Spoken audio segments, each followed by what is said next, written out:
Hello friends, hope P S സിയുടെ പുതിയൊരു വീഡിയോയിലേക്ക് സ്വാഗതം. നമ്മൾ പഠിച്ചുകൊണ്ടിരുന്നത് 5ാം ക്ലാസ്സിലെ സോഷ്യൽ സയൻസ് പുതിയ SCERT ടെക്സ്റ്റ് ബുക്കിലെ ചാപ്റ്റേഴ്സാണ്. അങ്ങനെ പഠിച്ച് നമ്മൾ ഏറ്റവും അവസാനത്തെ ചാപ്റ്ററിലാണ് ഇന്ന് എത്തി നിൽക്കുന്നത്. ചാപ്റ്റർ 11 നിയമവും സമൂഹവും. ഈ പാഠം മെയിൻലി കോൺസ്റ്റിറ്റ്യൂഷൻ ബേസ്ഡ് ആയിട്ടുള്ള ഒരു പാഠമാണ്. അതായത് ഈ നിയമങ്ങളും കാര്യങ്ങളും ഒക്കെ തന്നെയാണ്, ഈ പേര് പോലെ തന്നെ നിയമങ്ങളും കാര്യങ്ങളും ഒക്കെ തന്നെയാണ് ഇതിൽ പഠിക്കാനുള്ളത്. 5ാം ക്ലാസ്സിലെ കുട്ടികൾക്കുള്ള ടെക്സ്റ്റ് ബുക്ക് ആയതുകൊണ്ട് തന്നെ അത്രയും കുറച്ച് ഫാക്ട്സ് ഇതിൽ പറയുന്നുള്ളൂ. അപ്പോൾ അതുമായിട്ട് ബന്ധപ്പെട്ട് നമുക്ക് PSC ചോദിച്ചിട്ടുള്ള പ്രീവിയസ് ക്വസ്റ്റ്യൻസും അങ്ങനെ റിലേറ്റഡ് ഫാക്ട്സും ഇതിലുള്ള ടേബിൾസും ഇമേജസും അങ്ങനെയെല്ലാം ഉൾപ്പെടുത്തിയാണ് നമ്മൾ സാധാരണ പോലെ തന്നെ പഠിച്ചു പോകുന്നത്. അപ്പോൾ പാഠത്തിലേക്ക് കടക്കാം. നിയമവും സമൂഹവും. ഫസ്റ്റ് തന്നെ നിയമത്തിനെ ഡിഫൈൻ ചെയ്യാണ് ടെക്സ്റ്റ് ബുക്കിൽ. ഇങ്ങനെയാണ് പറയുന്നത്: സമൂഹത്തിൻ്റെ നിലനിൽപ്പിനും സുഗമമായ പ്രവർത്തനങ്ങൾക്കും വേണ്ടി ഏർപ്പെടുത്തുന്ന അംഗീകരിക്കപ്പെട്ട നിയന്ത്രണങ്ങളും വ്യവസ്ഥകളുമാണ് നിയമം. നമുക്കറിയാം, നിയമം എന്ന് വെച്ചാൽ നിയന്ത്രണങ്ങളും വ്യവസ്ഥകളും തന്നെയാണ്, അല്ലേ? അത് അംഗീകരിക്കപ്പെട്ടതാണ്. ഒരുപാട് പേര് ചേർന്നിട്ട് കൂടിയാലോചിച്ചിട്ട് അംഗീകരിക്കപ്പെട്ടതാണ്. അപ്പം അംഗീകരിക്കപ്പെട്ട നിയന്ത്രണങ്ങളും വ്യവസ്ഥകളുമാണ് നിയമം എന്ന് മനസ്സിലായി. എന്തിനു വേണ്ടിയിട്ടാ? സമൂഹത്തിൻ്റെ നിലനിൽപ്പിനും നല്ല നടത്തിപ്പിനും, അതായത് സുഗമമായ പ്രവർത്തനങ്ങൾക്കും ഒക്കെ വേണ്ടിയിട്ടുള്ള ഏർപ്പെടുത്തുന്ന അംഗീകരിക്കപ്പെട്ട നിയന്ത്രണങ്ങളും വ്യവസ്ഥകളുമാണ് നിയമം. പഠിച്ചല്ലോ, ഈ നിർവചനം വെരി ഇമ്പോർട്ടൻ്റ് ആണ്. നമുക്ക് സ്റ്റേറ്റ്മെൻ്റ് ആയിട്ടൊക്കെ ചോദിച്ചാൽ എഴുതാൻ പറ്റണം. അപ്പം സമൂഹത്തിൻ്റെ നിലനിൽപ്പിനും സുഗമമായ പ്രവർത്തനങ്ങൾക്കും വേണ്ടി ഏർപ്പെടുത്തുന്ന അംഗീകരിക്കപ്പെട്ട നിയന്ത്രണങ്ങളും വ്യവസ്ഥകളുമാണ് നിയമം. സെറ്റാണല്ലോ. നിയമത്തിൻ്റെ ചരിത്രത്തിന് BCE 3000 വരെ പഴക്കമുണ്ട്. അതായത് നമ്മളിപ്പോൾ ഇതിൻ്റെ ഹിസ്റ്ററി നോക്കി പോവുകയാണെന്നുണ്ടെങ്കിൽ ഹമ്മുറാബി എന്ന് പറയുന്ന ഒരു വ്യക്തിൻ്റെതാണ് ആദ്യത്തെ നിയമസംഹിത. അതായത് ലോകത്തിലെ ആദ്യ നിയമസംഹിത PSC പ്രീവിയസ് ക്വസ്റ്റ്യൻ ആണ്, ഓർത്ത് വെച്ചേക്കുക. ഹമ്മുറാബിയുടെ നിയമസംഹിതയാണ്. അത് BCE 1760 ഉണ്ടാക്കിയിട്ടുള്ളത് കേട്ടോ. ലോകത്തിലെ ആദ്യത്തെ നിയമദാതാവ് എന്നറിയപ്പെടുന്നത് ഹമ്മുറാബിയാണ്. കണ്ണിന് കണ്ണ്, പല്ലിന് പല്ല് എന്ന് ഒരു നിയമം ആരുടേതാണെന്ന് ചോദിച്ചാൽ അത് ഹമ്മുറാബിയുടെ തന്നെയാണ് കേട്ടോ. അത് ഒരുപാട് ഓൾഡ് ആയിട്ടുള്ള ഒരു ക്വസ്റ്റ്യൻ, 2016 മറ്റോ ചോദിച്ചൊരു ക്വസ്റ്റ്യൻ. ആ ഒരു പഴയ പ്രീവിയസ് ക്വസ്റ്റ്യൻ ബുക്കിൻ്റെ അകത്ത് ഞാൻ കണ്ട ഫാക്റ്റ് ആണ് കേട്ടോ. നെക്സ്റ്റ്, സമൂഹജീവിയായ മനുഷ്യന് സമാധാനപരവും സുസ്ഥിരവുമായ ജീവിതാവസ്ഥ ഉറപ്പാക്കുന്നതിനായി നിർദ്ദേശിക്കപ്പെട്ടിട്ടുള്ളതും പാലിക്കപ്പെടുന്നതുമായ പെരുമാറ്റച്ചട്ടങ്ങളാണ് നിയമങ്ങൾ. നിയമത്തിനെ പല രീതിയിൽ ഡിഫൈൻ ചെയ്യാണ്. അപ്പോൾ ഫസ്റ്റ് നമ്മൾ പഠിച്ചത് അവിടെ ഫിക്സ് ആക്കി വെക്കുക. ഇനിയുള്ള ഒന്ന് ജസ്റ്റ് കേട്ട് പോവാട്ടോ. വ്യക്തി, സമൂഹം, രാഷ്ട്രം എന്നിവയ്ക്കിടയിൽ ഉണ്ടായേക്കാവുന്ന താല്പര്യങ്ങളെയും വൈരുദ്ധ്യങ്ങളെയും സമീകരിച്ച് സുസ്ഥിര സാമൂഹ്യാവസ്ഥ പുലർത്തുന്നതിനുള്ള ഒരു ഉപാധി കൂടിയാണ് നിയമം. എന്തായാലും നല്ലൊരു കാര്യത്തിന് വേണ്ടി, അതായത് സുസ്ഥിര സാമൂഹ്യാവസ്ഥയ്ക്ക് വേണ്ടിയിട്ടാണ് നിയമം ഉണ്ടാക്കുന്നത് എന്നുള്ളത്. പിന്നെ ഏതൊരു സമൂഹത്തിൻ്റെയും അടിസ്ഥാന ശിലയാണ് നിയമം. അതേപോലെ സമൂഹത്തിലെ എല്ലാവരുടെയും ക്ഷേമത്തിന് വേണ്ടിയാണ് നിയമങ്ങൾ ഉണ്ടാക്കപ്പെടുന്നത്. പിന്നെ നിയമങ്ങൾ വ്യക്തിഗത അവകാശങ്ങൾക്കും സ്വാതന്ത്ര്യങ്ങൾക്കും ഒരു സംരക്ഷണ കവചമായി നിലകൊള്ളുന്നുണ്ട്. അതേപോലെ സാമൂഹിക കൂട്ടായ്മയിൽ അതിൽ അംഗങ്ങളായ വ്യക്തിയുടെ സ്വഭാവം, പെരുമാറ്റം, പ്രവൃത്തി, സ്വാതന്ത്ര്യം, അവകാശം തുടങ്ങിയവയ്ക്ക് മേൽ ചില വ്യവസ്ഥകളും നിയന്ത്രണങ്ങളും ആവശ്യമാണ്. ഓക്കെ. ഇതുപോലെ തന്നെ വ്യക്തി താല്പര്യങ്ങൾ സംരക്ഷിക്കുന്നതോടൊപ്പം പൊതു താല്പര്യങ്ങൾ കൂടി പരിഗണിക്കപ്പെടേണ്ടതുണ്ട്. ഇത്തരം സന്ദർഭങ്ങൾ സമൂഹത്തിന് ചില ചിട്ടകൾ ആവശ്യമായി വരുന്നു. ഈ ധർമ്മമാണ് നിയമങ്ങൾ നിർവഹിക്കുന്നത്. അതായത് ഒരു വ്യക്തിക്ക് മാത്രം ജീവിച്ചാൽ മതിയോ സമൂഹത്തിൽ? പോരാ, അല്ലേ? അയാൾ കാരണം മറ്റുള്ളവർക്ക് ശല്യം ഉണ്ടാവാൻ പാടില്ല. അപ്പോൾ വ്യക്തി താല്പര്യങ്ങൾക്കും അതേപോലെ തന്നെ പൊതു താല്പര്യങ്ങൾക്കും പരിഗണിക്കപ്പെടുന്ന തരത്തിലാണ് നിയമങ്ങൾ നല്ല രീതിക്ക് കൊണ്ടുപോകാൻ വേണ്ടിയിട്ടാണ് നിയമങ്ങൾ ഉണ്ടാക്കപ്പെടുന്നത്. ഓക്കെ. നിയമങ്ങൾ പാലിക്കപ്പെടാതിരുന്നാൽ സംഘർഷങ്ങൾ ഉണ്ടാകുന്നു. ഇത് സമൂഹത്തിന്റെ നിലനിൽപ്പിനെ അപകടത്തിലാക്കും. അതുകൊണ്ട് തന്നെ ഈ നിയമങ്ങൾ ലംഘിച്ചു കഴിഞ്ഞാൽ അതിന് എന്തെങ്കിലും ശിക്ഷ കൊടുക്കും, അല്ലേ? അതിനാൽ നിയമലംഘനം ശിക്ഷാർഹമാണ്, നമുക്കറിയാം, അല്ലേ? നിയമങ്ങൾ പ്രധാനമായും 2 രീതിയിലാണ് രൂപപ്പെടുന്നത്. ഇത് മുതലാണ് നമ്മളിനി സ്ട്രെസ് ചെയ്ത് നോക്കേണ്ടത്. സാമൂഹിക വഴക്കങ്ങളിൽ കൂടി രൂപപ്പെടുന്നത്. സെക്കൻഡ് വൺ ഏതാ? വ്യവസ്ഥാപിതമായ സംവിധാനങ്ങൾ വഴി രൂപപ്പെടുന്നത്. അപ്പോൾ നമ്മൾ പറഞ്ഞു നിയമങ്ങൾ 2 രീതിയിലാണ് രൂപപ്പെടുന്നത്. ഒന്നാമത്തെ രീതി എന്താ? സാമൂഹിക വഴക്കങ്ങളിൽ കൂടി, അതായത് പാലിച്ചു വരുന്ന ഓരോരോ ആചാരങ്ങൾ അങ്ങനെയൊക്കെ തലമുറകളായി കൈമാറി വരുന്ന വഴക്കങ്ങൾ വഴി അല്ലേ. നെക്സ്റ്റ് വണ് വ്യവസ്ഥാപിതമായ സംവിധാനങ്ങൾ വഴി. അതായത് എന്താ ഉദ്ദേശിക്കുന്നത്, നമ്മൾ ഈ ലോക്സഭ രാജ്യസഭയിലൊക്കെ അവതരിപ്പിച്ച് അങ്ങനെ 2 സഭയിലും പാസ്സാക്കി അങ്ങനെയൊക്കെ ഉണ്ടായി വരുന്ന നിയമങ്ങൾ, അതേപോലെ കോടതി എന്നൊക്കെ പാസ്സായി വരുന്ന നിയമങ്ങൾ, അങ്ങനെയൊക്കെ വ്യവസ്ഥാപിതമായ സംവിധാനങ്ങൾ വഴി രൂപപ്പെടുന്ന നിയമങ്ങളുണ്ട്. അതേപോലെ തന്നെ വേറെ എന്തുണ്ട്, സാമൂഹിക വഴക്കങ്ങൾ കൂടി. ഈ 2 രീതിയിലാണ് നിയമങ്ങൾ ഉണ്ടായി വരുന്നതെന്ന് ഓർക്കാട്ടോ. ഇനി സാമൂഹിക വഴക്കങ്ങൾ എന്താന്ന് ഇതുപോലെ ഒരു ബോക്സിൽ ടെക്സ്റ്റിൽ പറയുന്നുണ്ട്, നോക്കാം. ഒരു പ്രത്യേക സാമൂഹിക സംഘത്തിലോ സംസ്കാരത്തിലോ സ്വീകാര്യമായി കണക്കാക്കപ്പെടുന്ന വിശ്വാസങ്ങൾ, മനോഭാവങ്ങൾ, പെരുമാറ്റങ്ങൾ എന്നിവയുടെ അലിഖിത നിയമങ്ങളാണ് സാമൂഹിക വഴക്കങ്ങൾ. സോഷ്യൽ നോംസ് എന്ന് വെച്ചാൽ എന്താണ്, ഒരു പ്രത്യേക സംഘത്തിൽ അല്ലെങ്കിൽ ഒരു പ്രത്യേക സമൂഹത്തിൽ, ഒരു സംസ്കാരത്തിൽ ഒക്കെ സ്വീകാര്യമായി കണക്കാക്കപ്പെടുന്ന ഓരോ വിശ്വാസങ്ങൾ ഉണ്ടാവും. ഇല്ലെങ്കിൽ ഓരോ ചിട്ട, പെരുമാറ്റം അങ്ങനെയൊക്കെ പറയില്ലേ, അങ്ങനെയുള്ള കാര്യങ്ങളുടെ അലിഖിത നിയമങ്ങൾ. അതായത് അത് എവിടെയും എഴുതപ്പെട്ടിട്ടൊന്നുമില്ല, ആളുകൾക്ക് അറിയാം തലമുറകളായിട്ട് അങ്ങനെയാണ് വരുന്നത്. അപ്പൊ ആ ഒരു ശീലം തന്നെയാണ് നെക്സ്റ്റ് അങ്ങനെ പോകുന്നത്. അതാണ് സാമൂഹിക വഴക്കങ്ങൾ എന്നുള്ളത് കൊണ്ട് ഉദ്ദേശിക്കുന്നത്. ഇനി പ്രാചീന സമൂഹത്തിൽ നിലനിന്നിരുന്ന നിയമങ്ങളെല്ലാം തന്നെ വഴക്കങ്ങളിൽ നിന്ന് രൂപപ്പെട്ടവയായതിനാൽ കൃത്യമായി എഴുതപ്പെടാത്തവയായിരുന്നു. ഓർത്ത് വെക്കുക, സാമൂഹിക വഴക്കങ്ങളൊന്നും എവിടെയും എഴുതി വെച്ചിട്ടില്ല, തലമുറകളായി ഇങ്ങനെ അറിവ് പകർന്ന് അങ്ങനെ വരുന്നതാണ് കേട്ടോ. ഇനി സാമൂഹിക വഴക്കങ്ങളിൽ കൂടിയും ആചാരങ്ങളിൽ കൂടിയുമായിരുന്നു അവ നടപ്പിലാക്കിയിരുന്നത്. സാമൂഹിക ക്രമങ്ങളുടെ ഭാഗമായി ഉണ്ടായിരുന്ന മിക്ക നിയമങ്ങളും പിന്നീട് മാറ്റപ്പെടുകയോ കാലോചിതമായി പരിഷ്കരിക്കപ്പെടുകയോ ചെയ്തിട്ടുണ്ട്. ഒന്നെങ്കിൽ അതായത് ഈ സാമൂഹിക ക്രമങ്ങളിലൂടെ വരുന്ന നിയമങ്ങൾ ചിലപ്പോൾ ചിലതൊക്കെ അത്രയും വേണ്ടാത്തതായിരിക്കും. അങ്ങനെയുള്ളതൊക്കെ എന്താവും, അത് ഒഴിവാക്കപ്പെടും. ഒന്നെങ്കിൽ അത് മാറ്റപ്പെടും, അല്ലെങ്കിൽ കാലോചിതമായി അതിന് പരിഷ്കാരങ്ങൾ വരികയോ ചെയ്യും എന്നാണ് പറയുന്നത് കേട്ടോ. ഇനി ഇങ്ങനെ ഒരു കള്ളി കൊടുത്തിട്ടുണ്ട്, നിയമത്തിന്റെ ഉറവിടങ്ങൾ. നിയമത്തിന് എന്തൊക്കെ ഉറവിടങ്ങളുണ്ട്? കോടതി, നിയമനിർമ്മാണ സഭ, അതേപോലെ ആരോഗ്യ വിദഗ്ധരുടെ നിർദ്ദേശങ്ങൾ, അതേപോലെ നിയമവിദഗ്ധരുടെ അഭിപ്രായങ്ങൾ, പിന്നെ സാമൂഹിക വഴക്കങ്ങളിൽ നിന്ന് നിയമങ്ങൾ ഉണ്ടായി വരുന്നുണ്ട്, അതേപോലെ പൊതുജന അഭിപ്രായത്തിൽ നിന്ന് നിയമങ്ങൾ ഉണ്ടായി വരുന്നുണ്ട്. അപ്പോൾ നിയമത്തിന്റെ ഉറവിടങ്ങൾ പറയുകയാണെങ്കിൽ ഫസ്റ്റ് വണ് കോടതി, പിന്നെ നിയമനിർമ്മാണ സഭ, ആരോഗ്യ വിദഗ്ധരുടെ നിർദ്ദേശങ്ങൾ, നിയമവിദഗ്ധരുടെ അഭിപ്രായങ്ങൾ, അതേപോലെ സാമൂഹിക വഴക്കങ്ങൾ, പിന്നെ പൊതുജനാഭിപ്രായത്തിൽ കൂടിയൊക്കെ നിയമങ്ങൾ ഉണ്ടായി വരുന്നുണ്ട്. അപ്പോൾ നിയമത്തിന്റെ ഉറവിടങ്ങൾ ഓർത്ത് വെക്കുക കേട്ടോ. നിത്യജീവിതത്തിൽ പരിചിതമായ കുറച്ച് നിയമങ്ങൾ ഇനി നോക്കാം. ഗതാഗത നിയമങ്ങൾ. നമ്മളിങ്ങനെ ഓരോ സയൻസ് ഒക്കെ എല്ലാ സ്ഥലത്തും കാണുന്നുണ്ട് അല്ലെ. ഈ സിമ്പിൾസ് ഒക്കെ എന്തിനെയാണ് കാണിക്കുന്നത്? അത് ടെക്സ്റ്റ് ബുക്കിൽ ഇങ്ങനെ ഫില്ല് ചെയ്യാൻ വേണ്ടിയിട്ട് തന്നിട്ടുണ്ട് കേട്ടോ. ഇത് ഫില്ല് ചെയ്തിട്ട് നോക്കുക. അത് ഈ കാണിക്കുന്നതാണ് അതിൻ്റെ ഓരോ സിമ്പിളിൻ്റെയും മീനിങ് കേട്ടോ. ഇനി അത് ഗതാഗത നിയമങ്ങളുണ്ട്. പിന്നെ നിത്യജീവിതത്തിൽ വേറെ എന്തൊക്കെ നിയമങ്ങൾ നമുക്കറിയാം?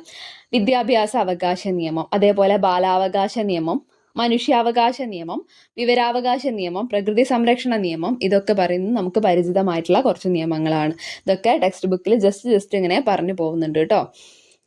ആധുനിക കാലഘട്ടത്തിൽ ഓരോ ഗവൺമെന്റും നിയമനിർമ്മാണ സഭകൾ വഴിയാണ് രാഷ്ട്രത്തിന് ആവശ്യമായ നിയമങ്ങൾ നിർമ്മിക്കുന്നത്. ഗവൺമെന്റുകൾ മുൻകൈയെടുത്ത് നിർമ്മിക്കുന്ന നിയമങ്ങൾക്ക് പുറമെ ശക്തമായ പൊതുജനാഭിപ്രായത്തെ തുടർന്നും നിയമനിർമ്മാണ സഭകൾ നിയമങ്ങൾ നിർമ്മിക്കാറുണ്ട്. പൊതുജനാഭിപ്രായത്തിൽ നിന്ന് നിയമങ്ങൾ ഉണ്ടാവാറുണ്ട്. പിന്നെയോ നിയമനിർമ്മാണ സഭകൾ വഴി നിയമങ്ങൾ ഉണ്ടാവാറുണ്ട്. ഓക്കെ. ഇനി രാഷ്ട്രത്തിനെ ഇങ്ങനെ ഡിഫൈൻ ചെയ്യും, ഒരു ഗ്രീൻ ബോക്സ് ആക്കിയിട്ട് നമുക്ക് കൊടുത്തിട്ടുണ്ട്. ഒരു നിശ്ചിത ഭൂപ്രദേശത്ത് ഭരണകൂടത്തിന്റെ കീഴിൽ ജീവിക്കുന്ന സംഘടിതമായ സമൂഹത്തെയാണ് രാഷ്ട്രമെന്ന് അർത്ഥമാക്കുന്നത്. സംഘടിതമായ ഒരു സമൂഹമാണ്. ഒരു നിശ്ചിത പ്രദേശത്താണ് അവർ താമസിക്കുന്നത്, ഒരു നിശ്ചിത ഭരണകൂടത്തിന്റെ കീഴിലാണ് അവർ ജീവിക്കുന്നത്. ഇതിനെയാണ് രാഷ്ട്രം എന്ന് പറയുന്നത്. ജനസംഖ്യ, ഭൂപ്രദേശം, ഗവൺമെന്റ്, പരമാധികാരം എന്നിവയാണ് രാഷ്ട്രത്തിന്റെ ഘടകങ്ങളായിട്ടുള്ളത്. എന്തൊക്കെയുണ്ട്? ജനസംഖ്യ, പിന്നെ ഒരു നിശ്ചിത ഭൂപ്രദേശം വേണം അല്ലെ, പിന്നെ ഗവൺമെന്റ് വേണം, പരമാധികാരം വേണം. ഇതാണ് രാഷ്ട്രത്തിന്റെ ഘടകങ്ങൾ. കേരളം ഒരു രാഷ്ട്രമല്ല. ശരിയാണോ തെറ്റാണോ? തെറ്റാണ്. ബിക്കോസ് കേരളത്തിന് ഒറ്റക്കൊരു തീരുമാനം എടുക്കാൻ പറ്റൂല അല്ലെ. ഇന്ത്യ ഒരു കാര്യം അതിന്റെ മേലെ പറയുന്നുണ്ടെന്നുണ്ടെങ്കിൽ ആ കേന്ദ്ര സർക്കാരിന്റെ ആണ് കൂടുതൽ പവർ ഉള്ളത്. അപ്പൊ കേരളം പറയുന്നതിന് ഒരു വില ഉണ്ടാവില്ല അല്ലെ. അതുപോലെ തന്നെയാണ് പറയുന്നത്. അതായത് പരമാധികാരം വേണം. പരമാധികാരം. അപ്പൊ ഇന്ത്യ ഒരു രാഷ്ട്രമാണ് ആണോ? അത് ശരിയാണ്. അപ്പൊ കേരളം ഒരു രാഷ്ട്രമാണെന്ന് പറഞ്ഞാൽ ഓക്കെ അല്ല. മനസ്സിലായില്ലേ? അതാണ് ഇവിടെ ഉദ്ദേശിക്കുന്നത്. അതായത് ജനസംഖ്യ, ഭൂപ്രദേശം, ഗവൺമെന്റ്, പരമാധികാരം എന്നിവ വേണം. പരമാധികാരം വേണം. ഓക്കെ, ഇതൊക്കെയാണ് രാഷ്ട്രത്തിന്റെ ഘടകങ്ങൾ. ഇത് ഞാൻ ചുമ്മാ പറഞ്ഞല്ല, ഇത് ചോദിച്ച ക്വസ്റ്റ്യൻ ആണ് കേട്ടോ. കേരളം ഒരു രാഷ്ട്രമാണോ? അല്ലയോ? അല്ല എന്നാണ് ആൻസർ. ഓക്കെ, ഇനി രാജ്യത്തിന് മുഴുവനായി ബാധകമാകുന്ന നിയമങ്ങൾ ഇന്ത്യൻ പാർലമെന്റിലും സംസ്ഥാനത്തിന്റെ അധികാര പരിധിയിലുള്ള വിഷയങ്ങളുമായി ബന്ധപ്പെട്ട നിയമങ്ങൾ സംസ്ഥാന നിയമസഭകളിലുമാണ് നിർമ്മിക്കുന്നത്. അപ്പം ഓരോരോ സംസ്ഥാനത്തുള്ളത് സംസ്ഥാന നിയമനിർമ്മാണ സഭകളിലാണ് നിർമ്മിക്കുന്നത്. എന്നാൽ ഇന്ത്യ മുഴുവനായി ബാധകമാവുന്നത് ഇന്ത്യൻ പാർലമെന്റിൽ അവതരിപ്പിച്ചിട്ട് പാസ്സായി ഒക്കെ വരണം. ഓക്കെ, ഇനി കോടതി വിധികളും വ്യാഖ്യാനങ്ങളും നിർദ്ദേശങ്ങളും പലപ്പോഴും പുതിയ നിയമങ്ങൾക്ക് കാരണമാവാറുണ്ട്. ചില കോടതി വിധികൾ വഴി പുതിയ പുതിയ നിയമങ്ങൾ വരുന്നുണ്ട് അല്ലേ? ഇപ്രകാരം കോടതി ഇടപെടലുകളിൽ കൂടിയും നിയമങ്ങൾ രൂപപ്പെടാറുണ്ട് എന്നുള്ളത് മനസ്സിലാക്കുക കേട്ടോ. ഇനി നമുക്ക് ഈ പിക്ചറിൽ കാണിക്കുന്നതാണ് ഇന്ത്യൻ പാർലമെന്റ്, ഇപ്പുറത്തുള്ളതാണ് കേരള നിയമനിർമ്മാണ സഭ. ഓക്കെ, ഇനി റോഡ് സുരക്ഷാ നിയമങ്ങൾ നോക്കാം കേട്ടോ. റോഡ് സുരക്ഷയുമായി ബന്ധപ്പെട്ട അടയാളങ്ങൾ സൂചിപ്പിക്കുന്ന നിയമങ്ങൾ ദൈനംദിന ജീവിതത്തിൽ പാലിക്കേണ്ടത് അനിവാര്യമാണ്. നമ്മൾ നേരത്തെ ഓൾറെഡി കാണിച്ചു, അതന്നെ ഒന്നും കൂടി ജസ്റ്റ് നോക്കി വെച്ചേക്കാം. സിമ്പിൾ ഒന്നും വെച്ചിട്ട് നമുക്ക് ചോദിക്കാറില്ല, പക്ഷെ ഒന്ന് വെറുതെ നോക്കി വെക്കാം, നമുക്ക് ഉപകാരപ്പെട്ടാലോ. ഇനി റോഡ് ഗതാഗതം സുഗമവും അപകടരഹിതവുമാക്കുന്നതിനു വേണ്ടി ആവിഷ്കരിച്ചിട്ടുള്ള നിയമങ്ങളാണ് റോഡ് സുരക്ഷാ നിയമങ്ങൾ. കാൽനട യാത്രക്കാരും വാഹനങ്ങൾ ഓടിക്കുന്നവരും റോഡ് നിയമങ്ങൾ പാലിക്കാൻ ബാധ്യസ്ഥരാണ്. ഗതാഗത നിയമങ്ങൾ അനുസരിക്കുന്നതിലൂടെ സ്വന്തം സുരക്ഷയും മറ്റുള്ളവരുടെ സുരക്ഷയും ഉറപ്പുവരുത്താൻ കഴിയുന്നു. ജസ്റ്റ് ഈ സിമ്പിൾ എല്ലാം ഒന്ന് ജസ്റ്റ് നോക്കി വെച്ചേക്കാട്ടോ. ഡ്രൈവിംഗ് ഇതൊക്കെ മിക്കവാറും എല്ലാവരും ഡ്രൈവിങ്ങിന്റെ ലൈസൻസ് എടുക്കാൻ പോകുന്ന സമയത്ത് തിയറി ടെസ്റ്റിൽ കണ്ടിട്ടുണ്ടാവും. ജസ്റ്റ് എന്തായാലും നോക്കി വെച്ചേക്കാം ഓരോന്നും എന്തിനെ കാണിക്കുന്നു എന്നുള്ളത്. ഇനി ഇന്ത്യയിലെ റോഡ് ഗതാഗത പ്രശ്നങ്ങളെ കുറിച്ച് പഠിക്കാൻ നിയോഗിച്ച കമ്മിറ്റിയാണ് ജയ്കർ കമ്മിറ്റി. ജയ്കർ കമ്മിറ്റി ഇന്ത്യയിലെ റോഡ് ഗതാഗത പ്രശ്നങ്ങളെ കുറിച്ച് പഠിക്കാൻ ജയ്കർ കമ്മിറ്റിനെയാണ് നിയമിച്ചിട്ടുള്ളത് എന്ന് ഓർക്കുക കേട്ടോ. ജയ്കർ കമ്മിറ്റി എന്തുമായി ബന്ധപ്പെട്ടിരിക്കുന്നു എന്ന് നമുക്കൊരു ക്വസ്റ്റ്യൻ വന്നിട്ടുണ്ടെങ്കിൽ അത് ഇന്ത്യൻ റോഡ് ഗതാഗതം എന്നുള്ളതാണ് ആൻസർ. ഇനി കാൽനട യാത്രക്കാരുടെ ശ്രദ്ധയ്ക്ക് ഇങ്ങനെ ഒരു കാര്യം ഈ ടെക്സ്റ്റ് ബുക്കിൽ എടുത്തെടുത്ത് പറയുന്നുണ്ട്. നമുക്കതെല്ലാം ഒന്ന് ജസ്റ്റ് വായിച്ചു പോവാട്ടോ. നമ്മുടെ രാജ്യത്തെ വാഹന ഗതാഗതം റോഡിന്റെ ഇടതുവശത്തു കൂടിയാണ്. റോഡിന്റെ വലതുവശം ചേർന്ന് നടന്നാൽ എതിരെ വരുന്ന വാഹനങ്ങൾ വ്യക്തമായി കാണാൻ സാധിക്കും. ഇടതുവശത്തു കൂടിയാണ് നടക്കുന്നതെങ്കിൽ പിന്നിലൂടെ വരുന്ന വാഹനങ്ങൾ നാം കാണില്ല. ഇത് അപകട സാധ്യത വർദ്ധിപ്പിക്കുന്നു. അപ്പം വാഹനങ്ങൾ ഇടതുവശത്തു കൂടിയും കാൽനട യാത്രക്കാർ വലതുവശത്തു കൂടിയും നടക്കണം. ഓക്കെ, റോഡിന്റെ വശത്ത് നടപ്പാതയുണ്ടെങ്കിൽ അതിലൂടെ വേണം നടക്കാൻ. നടപ്പാതകൾ ഇല്ല എങ്കിൽ റോഡിന്റെ വലതുവശം ചേർന്ന് മാത്രം നടക്കുക. 2 പേരിൽ കൂടുതൽ വശം ചേർന്ന് നടക്കാൻ പാടില്ല. ഇനിയോ കാൽനടയാത്ര നിരോധിച്ചിട്ടുള്ള സ്ഥലങ്ങളിൽ കാൽനടയാത്ര പാടില്ല. മൊബൈൽ ഫോൺ, ഹെഡ്സെറ്റ് എന്നിവ ഉപയോഗിച്ചുകൊണ്ട് റോഡിൽ കൂടി നടക്കരുത്. ആദ്യം വലതുവശത്തേക്കും പിന്നീട് ഇടതുവശത്തേക്കും നോക്കി വാഹനങ്ങൾ ഇല്ലെന്ന് ഉറപ്പുവരുത്തി മാത്രം റോഡ് മുറിച്ച് കടക്കുക. സീബ്ര ക്രോസിംഗ് ഉള്ള സ്ഥലങ്ങളിൽ അതിലൂടെ മാത്രം റോഡ് മുറിച്ച് കടക്കുക. സിഗ്നലുകൾ ഉള്ള സ്ഥലങ്ങളിൽ കാൽനട യാത്രക്കാർക്ക് കടന്നു പോകാനുള്ള പച്ചവെളിച്ചം തെളിയുന്നത് വരെ കാത്തു നിൽക്കുക. കാൽനടയാത്രക്കാർക്കായി നിർമ്മിക്കപ്പെട്ടിട്ടുള്ള മേൽപ്പാലങ്ങൾ, അതായത് ഫുട് ഓവർ ബ്രിഡ്ജ്, അതേപോലെ സ്കൈ വാക്ക്, ഭൂഗർഭ പാതകൾ എന്നിവ ഉണ്ടെങ്കിൽ അവ ഉപയോഗിക്കുക. എന്തൊക്കെയാ? മേൽപ്പാലങ്ങൾ, സ്കൈ വാക്ക്, ഭൂഗർഭ പാതകൾ ഒക്കെ ഉപയോഗിക്കുക കേട്ടോ. ഇതൊക്കെ എന്തിനു വേണ്ടിയിട്ടാ? കാൽനടയാത്രക്കാർക്കായി നിർമ്മിക്കപ്പെട്ടിട്ടുള്ളതാണ്. ഓക്കെ, ഇനി ഇങ്ങനെ ഒരു സംഭവം കാണിക്കുന്നുണ്ട്. കുറേ സൈബർ അറ്റാക്സിനെ പറ്റിയിട്ടൊക്കെ ഇങ്ങനെ ഒരു പദസൂര്യനിൽ കാണിക്കുന്നുണ്ട്. നിയമവും സൈബർ ലോകവും നോക്കാം. ഇന്റർനെറ്റ്, ഗെയിമുകൾ, മൊബൈൽ ആപ്പുകൾ, ഓൺലൈൻ സേവനങ്ങൾ എന്നിവയിൽ നടക്കുന്ന തട്ടിപ്പുകളിൽ നിന്ന് സംരക്ഷണം ലഭിക്കുന്നതിന് വേണ്ടി ആവിഷ്കരിച്ചിട്ടുള്ള നിയമമാണ് വിവര സാങ്കേതിക വിദ്യാ നിയമം. നമ്മുടെ IT ആക്ട് ഏത് വർഷത്തിലാണ് വന്നത്? 2000. IT ആക്ട് എപ്പോഴാ? 2000. ഓക്കെ, വിവര സാങ്കേതിക വിദ്യാ നിയമം നോക്കാം. വിവര സാങ്കേതിക വിദ്യ ഉപയോഗിച്ചിട്ടുള്ള ഇടപാടുകൾക്ക് നിയമപരമായ അംഗീകാരവും സുരക്ഷിതത്വവും ഉറപ്പുവരുത്തുന്നതിനായി നിലവിൽ വന്നിട്ടുള്ള നിയമമാണ്. IT-യുമായിട്ട് ബന്ധപ്പെട്ടിട്ടുള്ള ഇടപാടുകൾക്ക് നിയമപരമായ അംഗീകാരവും സുരക്ഷിതത്വവും, സെക്യൂരിറ്റി ഉറപ്പുവരുത്താൻ വേണ്ടിയിട്ടാണ് IT ആക്ട് 2000 വന്നിട്ടുള്ളത്. ഓക്കെ, സൈബർ നിയമം പാസാക്കിയ ആദ്യത്തെ ഏഷ്യൻ രാജ്യം എന്ന് പറയുന്നത് സിംഗപ്പൂരാണ് കേട്ടോ. പഠിച്ചു വെച്ചേക്കാം. സൈബർ നിയമം പാസാക്കിയ ആദ്യത്തെ ഏഷ്യൻ രാജ്യം സിംഗപ്പൂർ. സൈബർ നിയമം പ്രാബല്യത്തിൽ വന്ന ആദ്യത്തെ ദക്ഷിണേഷ്യൻ രാജ്യമാണ് ഇന്ത്യ. നമ്മുടെ ഇന്ത്യയിലാണ് സൈബർ നിയമം പ്രാബല്യത്തിൽ വന്നിട്ടുള്ള ആദ്യത്തെ ദക്ഷിണ ഏഷ്യൻ രാജ്യം. ഓക്കെ, സൈബർ നിയമങ്ങൾ ഇന്ത്യയിൽ പ്രാബല്യത്തിൽ വന്ന വർഷം പറയുകയാണെങ്കിൽ 2000 ഒക്ടോബർ 17. 2000 ഒക്ടോബർ 17 സൈബർ നിയമങ്ങൾ ഇന്ത്യയിൽ പ്രാബല്യത്തിൽ വന്നത്. ഇത് പിന്നീട് ഭേദഗതി ചെയ്യപ്പെട്ടിട്ടുണ്ട്. IT ആക്ട് 2000 ഭേദഗതി ചെയ്ത വർഷം ഓർത്ത് വെച്ചേക്കുക 2009 ഒക്ടോബർ 27. ജസ്റ്റ് ഒരു വ്യത്യാസം 17 27 ഒക്ടോബർ സെയിം ആയിട്ട് തന്നെ ഉണ്ട്. 2000 2009 നമ്മൾ പഠിക്കുമ്പോൾ ഓർത്ത് വെച്ചേക്കുക IT ആക്ട് 2000 ഭേദഗതി ചെയ്തപ്പോഴാ 2009 ഒക്ടോബർ 27. സെറ്റാണല്ലോ. IT ആക്ട് 2000 നിലവിൽ വരുമ്പോൾ ഇന്ത്യൻ പ്രധാനമന്ത്രി AB വാജ്പേയി ആയിരുന്നു. AB വാജ്പേയി ആയിരുന്നു IT ആക്ട് 2000 നിലവിൽ വരുമ്പോൾ ഇന്ത്യന്റെ പ്രധാനമന്ത്രി. ഇനി IT ആക്ടത്തെ കുറച്ച് സെക്ഷൻസ് നമുക്ക് പഠിക്കാം. ഇങ്ങനെ പ്രശ്നങ്ങൾ മാത്രമേ ടെക്സ്റ്റിൽ കൊടുത്തിട്ടുള്ളൂ. അപ്പൊ നമ്മൾ അതിന്റെ സെക്ഷൻസും കൂടി ഇൻക്ലൂഡ് ആക്കി പഠിക്കുക. കാരണം സിലബസിൽ നമുക്ക് IT ആക്ട് ഒക്കെ പറയുന്നുണ്ട് കേട്ടോ. സുപ്രധാന നിയമങ്ങളിലൊക്കെ പറയുന്നുണ്ട്. IT act section 66F. എന്താ 66F പറയുന്നത്?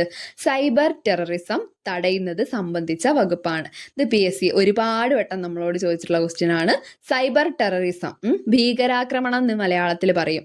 ഈ ഭീകരാക്രമണം, സൈബർ ടെററിസം തടയുന്നതിന് സംബന്ധിച്ചിട്ടുള്ള വകുപ്പാണ് 66F. ഓക്കെ, ഇനി സെക്ഷൻ 67 നോക്കാം. ഇലക്ട്രോണിക് രൂപത്തിലുള്ള അശ്ലീല ദൃശ്യങ്ങളുടെ പ്രസിദ്ധീകരണത്തിനെ കുറിച്ച് പ്രതിപാദിക്കുന്നതാണ് 67. 3 വർഷം തടവും 5 ലക്ഷം രൂപ പിഴയുമാണ് ഇതിനുള്ള ശിക്ഷ.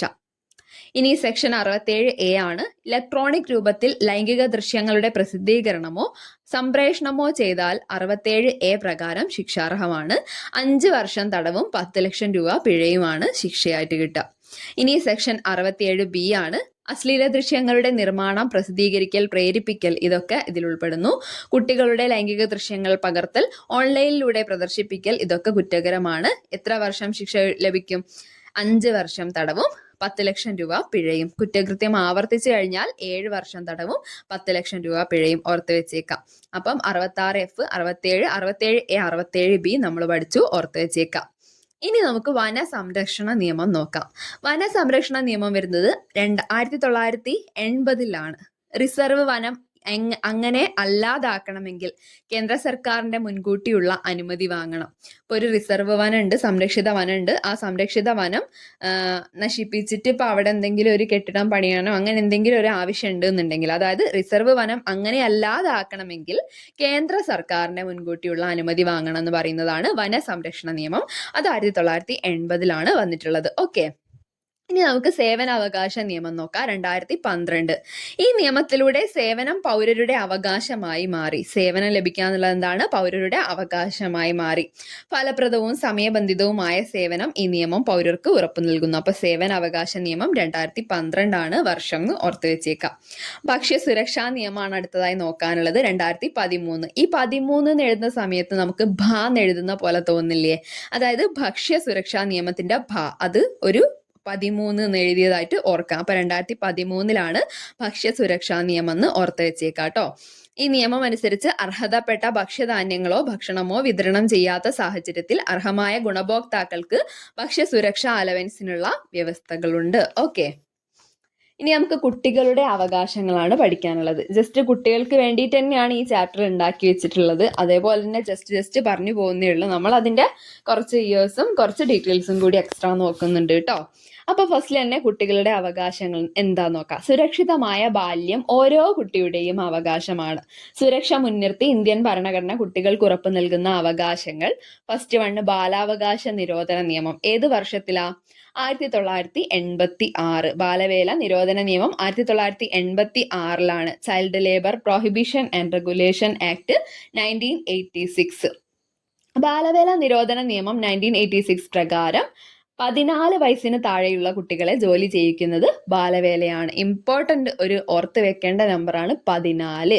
14 വയസ്സ്. 14 വയസ്സിന് താഴെയുള്ള കുട്ടികളെയാണ് ജോലി ചെയ്യിക്കുന്നത്, ബാലവേലയായിട്ട് കണക്കാക്കുന്നത്.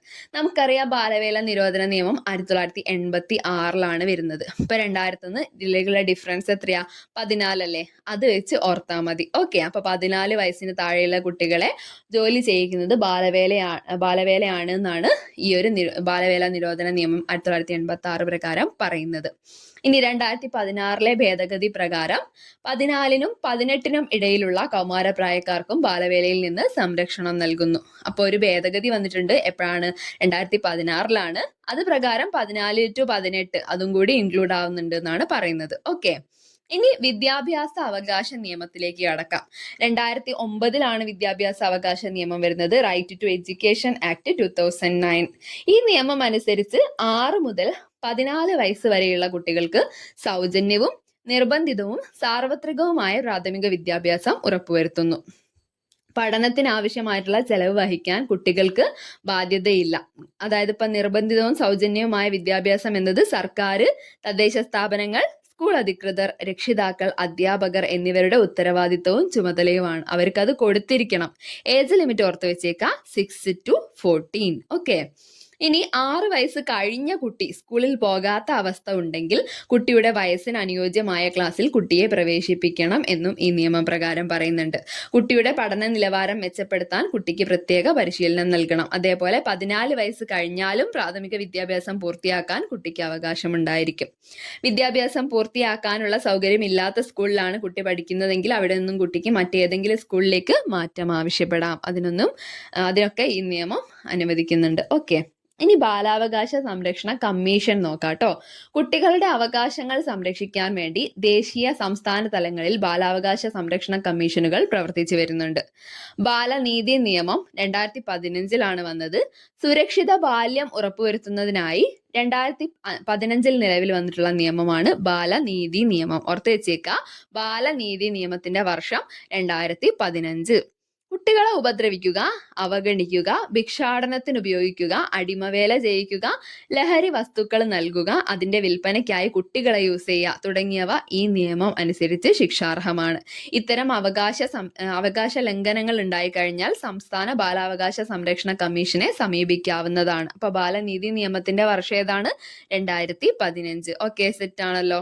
ഇനി ലോക ബാലാവകാശ സംരക്ഷണ ദിനം ഓർത്ത് വെച്ചേക്കാൻ November 20 കേട്ടോ.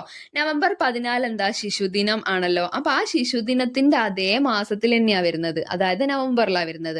ഒരു 6 ഡേയ്സും കൂടി കഴിഞ്ഞിട്ട്, അതായത് November 20. അപ്പൊ November 20 ലോക ബാലാവകാശ സംരക്ഷണ ദിനം ഓർത്ത് വെച്ചേക്കാം. ഇനി June 12 ബാലവേല വിരുദ്ധ ദിനം കേട്ടോ. June 12 ബാലവേല വിരുദ്ധ ദിനം. ചൈൽഡ് ഹെൽപ്പ് ലൈൻ നമ്പർ പറയുന്നുണ്ട് ടെക്സ്റ്റില്, 1098. 1098 എന്നുള്ള നമ്പറിൽ വിളിച്ചാലാണ് നമുക്ക് child help line number connect ആവാട്ടോ. Child help line. ഓക്കെ, 1098. ഇനി പോക്സോ ആക്ട് ആണ്. പോക്സോ ആക്ടിനെ കുറിച്ച് ടെക്സ്റ്റിൽ പറയുന്നുണ്ട്. 2012 പോക്സോ ആക്ട് എന്ന് നമുക്കറിയാം അല്ലെ. Protection of children from sexual offences act 2012. ലിംഗപദവി വ്യത്യാസമില്ലാതെ 18 വയസ്സിൽ താഴെയുള്ള കുട്ടികൾക്കെതിരെയുള്ള ലൈംഗിക അതിക്രമങ്ങളിൽ നിന്ന് അവരെ സംരക്ഷിക്കുന്നതിനായി നിലവിൽ വന്ന നിയമമാണ് പോക്സോ ആക്ട്. ഇത് ഓർത്ത് വെക്കേണ്ട ഒരു കാര്യം, 18 വയസ്സിൽ താഴെയുള്ള കുട്ടി എന്നേ പറയുന്നുള്ളൂ. പെൺകുട്ടിയോ ആൺകുട്ടിയോ എന്ന് പറയുന്നില്ല. ലിംഗപദവി വ്യത്യാസമില്ലാതെ, സ്ട്രെസ് ചെയ്ത് പഠിക്കണം, ലിംഗപദവി വ്യത്യാസമില്ലാതെ 18 വയസ്സിൽ താഴെയുള്ള കുട്ടികൾക്കെതിരെയുള്ള ലൈംഗിക അതിക്രമങ്ങളിൽ നിന്ന് അവരെ സംരക്ഷിക്കുന്നതിനായിട്ട് നിലവിൽ വന്നിട്ടുള്ള നിയമമാണ് പോക്സോ ആക്ട് 2012. ഓക്കെ. ലൈംഗിക കുറ്റകൃത്യങ്ങളിൽ നിന്നും കുട്ടികളെ സംരക്ഷിക്കുന്ന നിയമമാണ് ഇത്. അന്താരാഷ്ട്ര തലത്തിൽ 1989 നിലവിൽ വന്ന കുട്ടികളുടെ അവകാശ ഉടമ്പടി ഉണ്ട്. അതിനെ അംഗീകരിച്ചുകൊണ്ടാണ് ഇന്ത്യ ഗവൺമെന്റ് ഈ നിയമം നടപ്പിലാക്കിയിട്ടുള്ളത്. എപ്പോഴാണ്? 1989 ഒരു കുട്ടികളുടെ അവകാശ ഉടമ്പടി വന്നിട്ടുണ്ടായിരുന്നു. അന്താരാഷ്ട്ര തലത്തിൽ ഒരു ഇന്റർനാഷണൽ ഒരു ഉടമ്പടി വന്നിട്ടുണ്ടായിരുന്നു. അതിനെ അംഗീകരിച്ചുകൊണ്ടാണ് ഇന്ത്യ ഗവൺമെന്റ് 2012 പോക്സോ ആക്ട് പാസ്സാക്കിയിട്ടുള്ളത്. ഓക്കെ. പോക്സോ ആക്ട് നിലവിൽ വന്ന വർഷം എന്ന് പറഞ്ഞാൽ 2012 November 14. പോക്സോ ആക്ടിന്റെ ഉദ്ദേശങ്ങൾ പറയുകയാണെങ്കിൽ, കുട്ടികൾക്കെതിരെയുള്ള ലൈംഗിക അതിക്രമം, ലൈംഗിക പീഡനം, കുട്ടികളെ അശ്ലീല പുസ്തകങ്ങൾ കാണിക്കൽ, അവരെ ഉപയോഗിച്ചുള്ള ചിത്രമെടുക്കൽ തുടങ്ങിയ കുറ്റകൃത്യങ്ങളിൽ നിന്ന് കുട്ടികളെ സംരക്ഷിക്കുക. പിന്നെയോ ഇത്തരം കുറ്റകൃത്യങ്ങളുടെ വിചാരണയ്ക്ക് വേണ്ടി പ്രത്യേക കോടതികൾ സ്ഥാപിക്കുക. പോക്സോ കോടതികൾ എന്ന് പറയും ട്ടോ. പിന്നെ ഈ കുറ്റകൃത്യങ്ങളുമായി ബന്ധപ്പെട്ട അന്വേഷണ വിചാരണ നടപടികളിൽ ബാലസൗഹൃദ സമീപനം ഉറപ്പുവരുത്തുക. ഇത്രയാണ് നമുക്ക് പോക്സോ ആക്ടിൽ പഠിക്കാനുള്ളത്. ഇനി ചൈൽഡ് ലൈൻ സ്ഥാപിച്ച വ്യക്തി ആരാ? ജീറോ ബില്ലിമോറി ആണ് കേട്ടോ. 1996 ബോംബെയിലാണ് ചൈൽഡ് ലൈൻ സ്ഥാപിച്ചത്. ആരാണ്? ജീറോ ബില്ലിമോറി. ഇമ്പോർട്ടന്റ് ആണ്. ചൈൽഡ് ലൈനിന്റെ പ്രവർത്തനം ഇന്ത്യ ഗവൺമെന്റ് രാജ്യവ്യാപകമാക്കിയ വർഷം 1998-99 വർഷങ്ങളിലാണ്. അപ്പൊ 96 ജീറോ ബില്ലിമോറിയാണ് ബോംബെയിലാണ് ചൈൽഡ് ലൈൻ സ്ഥാപിച്ചത്. അത് രാജ്യവ്യാപകമാക്കിയത് 2 വർഷങ്ങൾക്ക് ശേഷമാണ്. അതായത് 1999 8 മുതൽ 99 ആ ഒരു വർഷങ്ങളിലൊക്കെ ആയിട്ടാണ് ചൈൽഡ് ലൈനിന്റെ പ്രവർത്തനം ഇന്ത്യ ഫുള്ള് വൈഡ് ആയിട്ടുള്ളത്. ഓക്കെ, ഇനി നിയമവാഴ്ച നോക്കാട്ടോ. നമ്മുടെ ജനാധിപത്യത്തിന്റെ അടിത്തറ നിയമവാഴ്ചയിലാണ്. നിയമത്തിന് മുൻപിൽ എല്ലാ പൗരരും തുല്യരാണ്. ഇത് പറയുന്നത് ഏത് ആർട്ടിക്കിൾ പ്രകാര? 14, നമ്മളെ കോൺസ്റ്റിറ്റ്യൂഷനിലുള്ള ആർട്ടിക്കിൾ 14 നിയമത്തിന് മുന്നിൽ എല്ലാ പൗരരും തുല്യരാണ് എന്ന് പറയുന്നത്. ഇതിനെയാണ് നമ്മൾ പൊതുവെ നിയമവാഴ്ച എന്ന് പറയുന്നത്. നിയമം ഉറപ്പാക്കുന്ന തുല്യ സംരക്ഷണം അനുഭവിച്ച് അവയ്ക്ക് വിധേയപ്പെട്ട് ജീവിക്കുന്ന സാഹചര്യമാണ് നിയമവാഴ്ച എന്നുള്ളത് കൊണ്ട് ഉദ്ദേശിക്കുന്നത്. Rule of law. നിയമവാഴ്ച ഇന്ത്യ കടം കൊണ്ടിരിക്കുന്നത് ബ്രിട്ടനിൽ നിന്നാണ്. അപ്പം റൂൾ ഓഫ് ലോ എവിടുന്നാ കടമെടുത്തിരിക്കുന്നത്? ബ്രിട്ടനിൽ നിന്നാണ്. സമൂഹത്തിൽ തർക്കങ്ങളും കലഹങ്ങളും ഉണ്ടാകുമ്പോൾ നിയമവാഴ്ച ഉറപ്പുവരുത്താനും അവയ്ക്ക് പരിഹാരം കാണാനുമുള്ള സംവിധാനങ്ങളാണ് ഫസ്റ്റ് വൺ പോലീസ് സ്റ്റേഷൻ, പിന്നെ ജനപ്രതിനിധികൾ, നമുക്ക് ജനപ്രതിനിധികളോട് പരാതി പറയാം, പിന്നെ തദ്ദേശ സ്വയംഭരണ സ്ഥാപന ജാഗ്രതാ സമിതികൾ. ഓക്കെ, പോലീസ് സ്റ്റേഷൻ, ജനപ്രതിനിധികൾ, തദ്ദേശ സ്വയംഭരണ സ്ഥാപന ജാഗ്രതാ സമിതികൾ, ഇത്രയും കാര്യങ്ങളിൽ നമുക്ക് പരാതി സമർപ്പിക്കാൻ പറ്റും. ഓക്കെ, ക്രമസമാധാനമാണ് പോലീസിന്റെ ചുമതല. തർക്കങ്ങൾ പരിഹരിക്കുന്നതിനും ശിക്ഷ വിധിക്കുന്നതിനുമുള്ള അധികാരം കോടതികൾക്കാണ്. 2 കോടതികളാണ് അല്ലേ നമുക്ക് ഇമ്പോർട്ടൻ്റ് ആയിട്ട് പഠിക്കാനുള്ളത്. ടെക്സ്റ്റ് ബുക്കിൽ പറയുന്നുണ്ട് സുപ്രീം കോടതിയും ഹൈക്കോടതിയും. സുപ്രീം കോടതി നോക്കാം. ഫസ്റ്റ് വണ് സുപ്രീം കോടതി. ഇന്ത്യയുടെ പരമോന്നത കോടതിയാണ് സുപ്രീം കോടതി. ഇന്ത്യൻ ഭരണഘടനയുടെ കാവൽക്കാരൻ എന്നറിയപ്പെടുന്നത് സുപ്രീം കോടതിയാണ്. സുപ്രീം കോടതിയുടെ തലവൻ ചീഫ് ജസ്റ്റിസ് ആയിരിക്കും. സുപ്രീം കോടതി ചീഫ് ജസ്റ്റിസ് അല്ലേ. സുപ്രീം കോടതിയുടെ ആസ്ഥാനം ന്യൂഡൽഹിയിലാണ്. സുപ്രീം കോടതി നിലവിൽ വന്നത് 1950 ജനുവരി 28 നമ്മൾ റിപ്പബ്ലിക് ആയത് എപ്പോഴാ? 1950 ജനുവരി 26. ഇവിടുന്ന് 2 ദിവസം കഴിഞ്ഞപ്പോഴേക്കും നമ്മളെ കോടതി വന്നിട്ടുണ്ട്. അതായത് സുപ്രീം കോടതി വന്നിട്ടുള്ളത് എപ്പോഴാ? ജനുവരി 28. ഓക്കെ, 51ാമത് സുപ്രീം കോടതി ചീഫ് ജസ്റ്റിസ് ആയിട്ട് നമുക്ക് ഇപ്പോൾ ഉള്ള സുപ്രീം കോടതി ചീഫ് ജസ്റ്റിസ് ആരാ? സഞ്ജീവ് ഖന്ന. 51ാമത് വ്യക്തിയാണ് അദ്ദേഹം. ഓർത്ത് വെച്ചേക്കാം, സഞ്ജീവ് ഖന്ന. ഓക്കെ, സെറ്റ് ആണല്ലോ. ഇനി നിയമത്തിന്റെ പരമാധികാരം ഉറപ്പുവരുത്തുക എന്നുള്ളതാണ് കോടതികളുടെ മുഖ്യ ചുമതല. നിയമങ്ങൾ പാലിക്കുന്നത് കൊണ്ടാണ് നമുക്ക് സാമൂഹിക ജീവിതം സാധ്യമാകുന്നത്. ഇത് തിരിച്ചറിഞ്ഞ് പ്രവർത്തിക്കേണ്ടത് നാം ഓരോരുത്തരുടെയും കടമയാണ്. നമ്മൾ ഇതിൽ സുപ്രീം കോടതിയെ പഠിച്ചിട്ടുള്ളൂ. ഇനി കേരള ഹൈക്കോടതി നോക്കാട്ടോ. സംസ്ഥാനത്തിലെ ഏറ്റവും ഉയർന്ന കോടതിയാണ് ഹൈക്കോടതി. കേരള ഹൈക്കോടതി സ്ഥിതി ചെയ്യുന്നത് എവിടെയാ? എറണാകുളത്താ. കേരളത്തിന്റെ നിയമ തലസ്ഥാനം എന്നറിയപ്പെടുന്നത് എറണാകുള. കാരണം എന്താ? ഹൈക്കോടതി അവിടെ ആയതുകൊണ്ട്. അപ്പൊ കേരള ഹൈക്കോടതി സ്ഥിതി ചെയ്യുന്നത് എവിടെയാ? എറണാകുളത്താ. ഇനി ഹൈക്കോടതിയുടെ തലവൻ ആരാ? ഹൈക്കോടതി ചീഫ് ജസ്റ്റിസ് ആട്ടോ. ചീഫ് ജസ്റ്റിസ് ആണ്. ഇനി നിലവിലെ കേരള ഹൈക്കോടതി ചീഫ് ജസ്റ്റിസ് ആരാ? നിതിൻ ജംദാർ. ജസ്റ്റിസ് നിതിൻ ജംദാർ ആണ് നിലവിലുള്ള കേരള ഹൈക്കോടതി ചീഫ് ജസ്റ്റിസ്. സെറ്റ് ആണല്ലോ. ഇനി ഇങ്ങനെ ഒരു സംഭവം നമ്മളെ ടെക്സ്റ്റ് ബുക്കിൽ കാണിക്കുന്നുണ്ട്. നമ്മുടെ രാജ്യത്ത് പ്രവർത്തിക്കുന്ന വിവിധ തരം കോടതികളാണ് ഈ ഒരു സ്റ്റെപ്പിൽ കാണിക്കുന്നത്. സുപ്രീം കോർട്ടാണ് ഏറ്റവും ഹയസ്റ്റ് ആയിട്ടുള്ളത്. അതിന്റെ താഴെ ഹൈക്കോടതി, അതിന്റെ താഴെ ജില്ലാ കോടതികളുണ്ട്, അതിന്റെ താഴെ കീഴ്ക്കോടതികളുണ്ട്. ഓക്കെ, സുപ്രീം കോർട്ട്, ഹൈക്കോർട്ട്, ജില്ലാ കോർട്ട്, പിന്നെ കീഴ്ക്കോടതികൾ. ഓക്കെ, ഇനി ഇന്ത്യയിൽ ഏറ്റവും പഴക്കമുള്ള ഹൈക്കോടതി ഏതാണെന്നറിയോ? അത് കൊൽക്കത്ത ഹൈക്കോടതിയാണ് കേട്ടോ. ഇന്ത്യയിൽ ഏറ്റവും പഴക്കമുള്ള ഹൈക്കോടതിയാണ് കൊൽക്കത്ത ഹൈക്കോടതി. ഏറ്റവും കൂടുതൽ സംസ്ഥാനങ്ങളിൽ അധികാരപരിധിയുള്ള ഹൈക്കോടതിയാണ് ഗുവാഹത്തി ഹൈക്കോടതി. ഗുവാഹത്തിയിലാണ് ഏറ്റവും കൂടുതൽ സംസ്ഥാനങ്ങൾ അധികാരപരിധിയിലുള്ളത്. ഇനിയോ ഏറ്റവും കൂടുതൽ ജഡ്ജിമാരുള്ള ഹൈക്കോടതിയാണ് അലഹബാദ് ഹൈക്കോടതി. അലഹബാദിലാണ് ഏറ്റവും കൂടുതൽ ജഡ്ജിമാരുള്ളത്. ഇന്ത്യയിൽ ഏറ്റവും ചെറിയ ഹൈക്കോടതി ഏതാ? അത് സിക്കിമാണ്. അപ്പം ഏറ്റവും പഴക്കമുള്ളത് കൊൽക്കത്ത, കൂടുതൽ സംസ്ഥാനങ്ങൾ അധികാര പരിധിയിലുള്ളത് ഗുവാഹത്തി, കൂടുതൽ ജഡ്ജിമാരുള്ളത് അലഹബാദിൽ, ഏറ്റവും ചെറിയ ഹൈക്കോടതി സിക്കിമിൽ. സെറ്റ് ആണല്ലോ. ഇനി സിവിൽ കേസുകൾ കൈകാര്യം ചെയ്യുന്ന കോടതിയാണ് കേട്ടോ മുൻസിഫ് കോടതി. സിവിൽ കേസുകൾ കൈകാര്യം ചെയ്യുന്നത് മുൻസിഫ് കോടതി.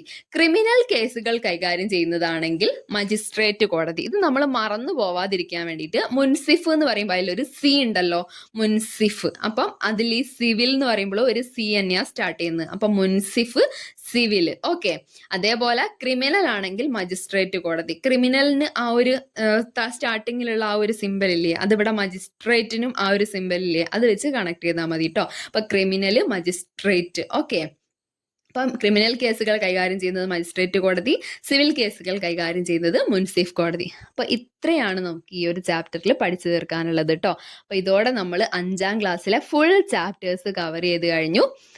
അപ്പോൾ നിങ്ങളെ PSC പഠിക്കുന്ന ഫ്രണ്ട്സിനൊക്കെ ഈ ഒരു ക്ലാസ് യൂസ്ഫുൾ ആവുന്നുണ്ടെന്നുണ്ടെങ്കിൽ ഷെയർ ചെയ്ത് കൊടുക്കുക, ലൈക്ക് ചെയ്യുക, ചാനൽ സബ്സ്ക്രൈബ് ചെയ്ത് സപ്പോർട്ട് ചെയ്യുക. അപ്പോൾ ഓക്കെ ഫ്രണ്ട്സ്, താങ്ക്